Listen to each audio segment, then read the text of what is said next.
যদি সংবিধানই আমাদের রক্ষা করতে পারতো, তাহলে সংবিধান আমাদেরকে বলে দিত যে আমাদের সেদিন বালু ট্রাক সরানোর ক্ষেত্রে সংবিধানের পৃষ্ঠা আমাদেরকে খুঁজতে হতো। সংবিধান যদি আমাদেরকে রক্ষা করতে পারতো, তাহলে ৭২-এর সংবিধানের আলোকে আজকে আমাদের এখানে থাকার কথা না। আমি শফিকুল ইসলাম মাসুদ, আমার এখন জেলখানায় থাকার কথা। সংবিধান যদি মানতে হতো, তাহলে আমাদের মাননীয় প্রধানমন্ত্রী বাংলাদেশে থাকার কথা না, অন্য দেশের বাইরে থাকার কথা। সংবিধান মানতে হলে বর্তমান স্বরাষ্ট্রমন্ত্রীর এখন দেশের বাইরে থাকার কথা ছিল।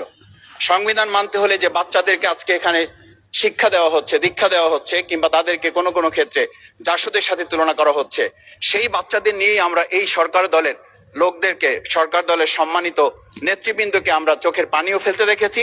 আবার কাউকে কাউকে কথা বলতেও শুনেছি যে এই সমস্ত বাচ্চাদের, আমরা তাদের শিক্ষার্থীদের আন্দোলনের সাথে আমাদের কোনো সম্পর্ক ছিল না। আমরা খুব লজ্জিত হই মাননীয় স্পিকার, আমাদের এই বর্তমান সময়ে আমরা যদি এটা খেয়াল করি যে আমাদের বাংলাদেশের এই বর্তমান প্রেক্ষাপটটা নতুন করে এখন যে গণভোটের যে আজকে ন্যায্যতা অন্যায্যতা, সাংবিধানিক পৃষ্ঠা, লাইন, অক্ষর, দাড়িকমা আমাদেরকে শেখানোর চেষ্টা করা হচ্ছে, যদি সেটা হতো তাহলে বাংলাদেশ জাতীয়তাবাদী দলের সম্মানিত মহাসচিব তিনি কয়েক হাজার পুলিশের বেষ্টনীর মাঝখানে একা একটা মোবাইল নিয়ে তাকে আমরা দাঁড়িয়ে থাকতে দেখেছি, তখন সংবিধান আমাদেরকে রক্ষা করতে পারে নাই। মাননীয় স্পিকার, আমি ৩৫০ মামলা নিয়ে ৭ মাসের ব্যবধানে, আপনিও আমার ২-১টা মামলাতে আপনি আমাকে সহযোগিতা করেছেন, সেটা এই সুযোগে ধন্যবাদ জানাতে চাই।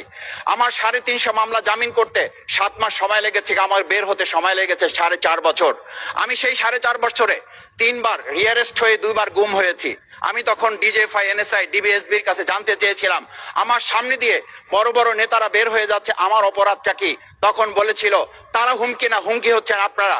আমাদেরকে যখন শেখ হাসিনার শেষ সরকার নিষিদ্ধ করেছিল, তখন তারা 14 দল মিটিং করে বলেছিল এই জামাত শিবিরই হচ্ছে সবচেয়ে বড় সমস্যা, তাদেরকে নিষিদ্ধ করলে এই আন্দোলন থেমে যাবে। আজ একটা কথা পরিষ্কার বলতে চাই, এই গণবিপ্লব নিয়ে আমাদের মাথা ব্যথার মূল কারণ হচ্ছে এখানেই।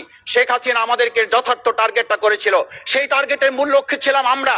আমাদেরকে বলা হয়েছিল একটা গুলি করলে একটা সরে বাকিগুলো লড়ে না, সেই লড়ে না লোকগুলো ছিলাম আমরা মাননীয় স্পিকার, যার কারণে আমাদেরকে তারা ভয় পায়।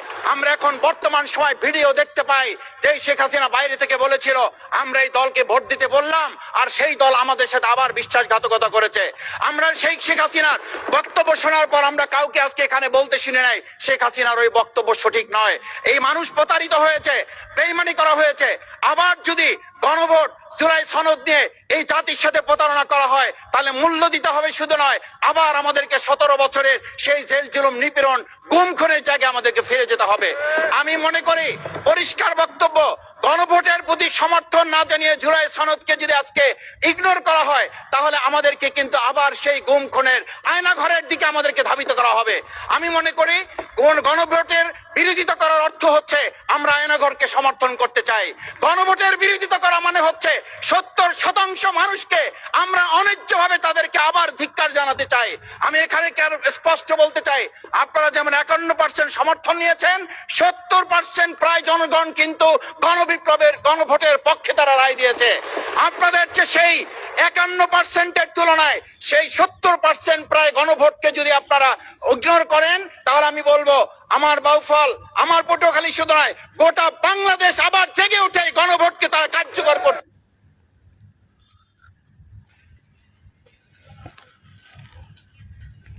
ধন্যবাদ, আপনি 1 মিনিট পেয়েছেন।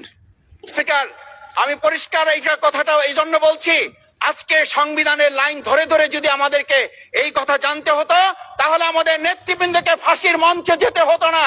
আমার মতো ছোট মানুষের কাছে সে সময় ডিজিএফআইর কাছে প্রস্তাব এসেছিল, আপনারা কি চান? মন্ত্রিত্ব চান, দেশ পরিচালনা চান, সবকিছু দেওয়া হবে, শুধু শেখ হাসিনার নীতিতে আপনারা আসেন। সেই নীতি তো ছিল 72-এর সংবিধান, সেই নীতি নিয়ে আজকে কেন এখানে এত কথা বলা হচ্ছে? আমরা পরিষ্কার জানি, আমরা যদি সেই 72-এর সংবিধানকে ভালোবাসি, তাহলে এখানকার নেতৃবৃন্দ এবং মরহুমা বেগম খালেদা জিয়া নিজে বলেছিল আমরা সুযোগ পেলে এই সংবিধানকে আমরা ছুঁড়ে ফেলে দেব।